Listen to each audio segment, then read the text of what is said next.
Mu karere ka Gicumbi umusore witwa Nshimiyimana Olivier aravugwaho ubupfubuzi gupfubura umugore wa Niyonzima.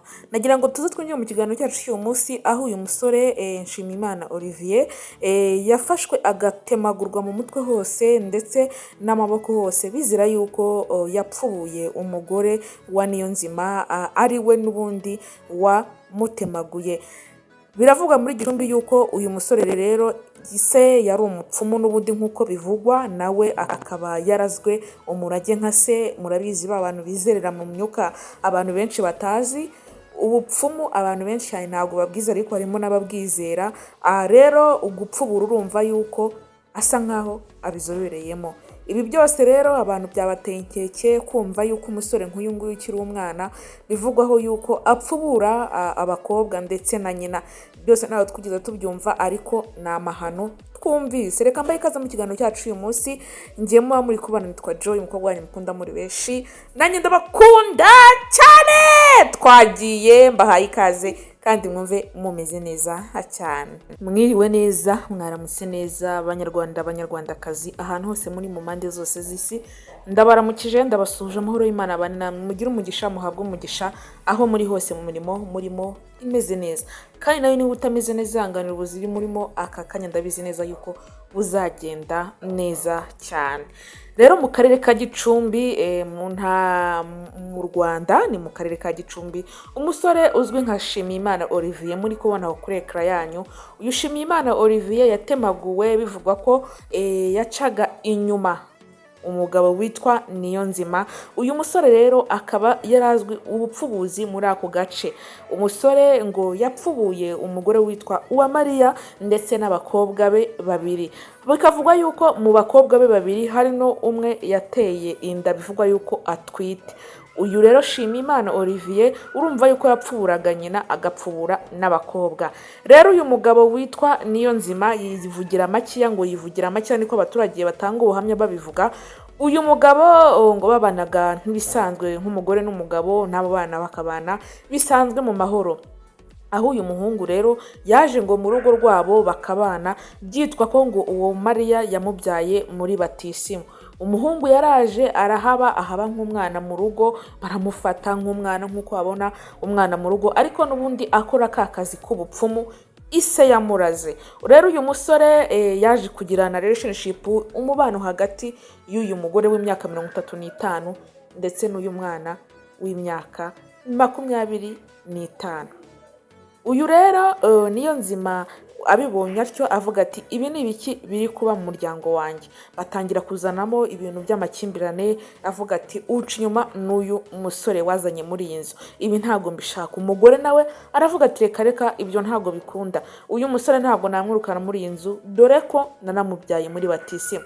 Amakimbirane atangira kuza uko nguko, ariko umuhungu nawe akazajya bibona yuko amazi atari yayandi, ariko akagumeza yikorera akazi ke k'ubupfubuzi. Uyu mugore baje kugirana umubano usanzwe, bagirana umubano mwiza cyane, aho rwose byari bisigaye bimenyekana yuko uyu musore ari we upfubura uyu mama witwa Uwamariya.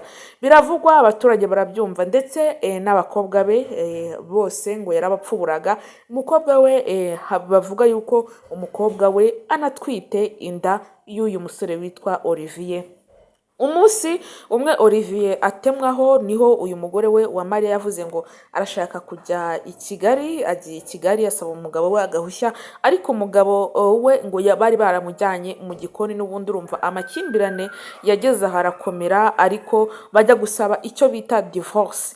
Barayisaba ariko bari batarayibaha. Umugore aravuga yuko agiye i Kigali. Uyu muhungu nawe urumva yuko yari ashatse nko kujya kumuherekeza cyangwa kujya kumuzana.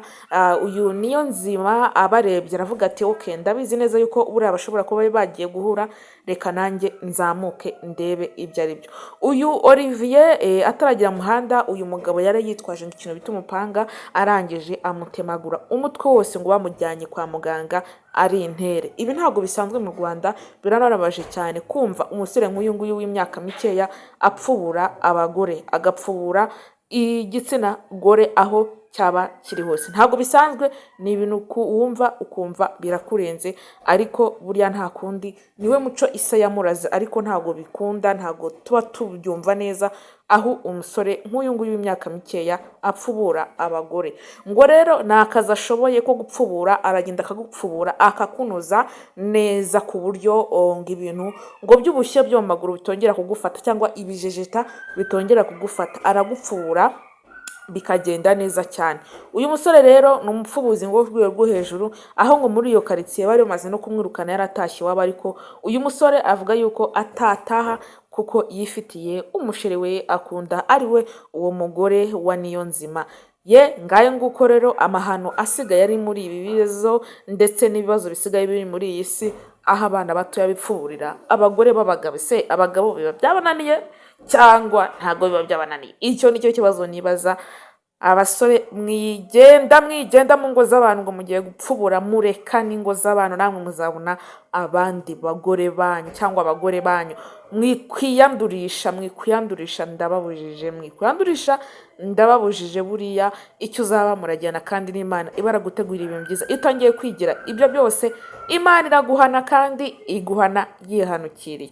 Ndabakunda cyane, mwari mumenyereye, nanjye ndabakunda, ariko ibintu by'ubupfubuzi mubireke. Niba uzi yuko ubikora, supurima bireke. Ubusambanyi bwareze muri iki gihe, ariko buriya iyo witonze n'Imana iguha ibintu byiza cyane, ikaguha umusheri mukundana cyangwa umugore mukundana ubuziraherezo.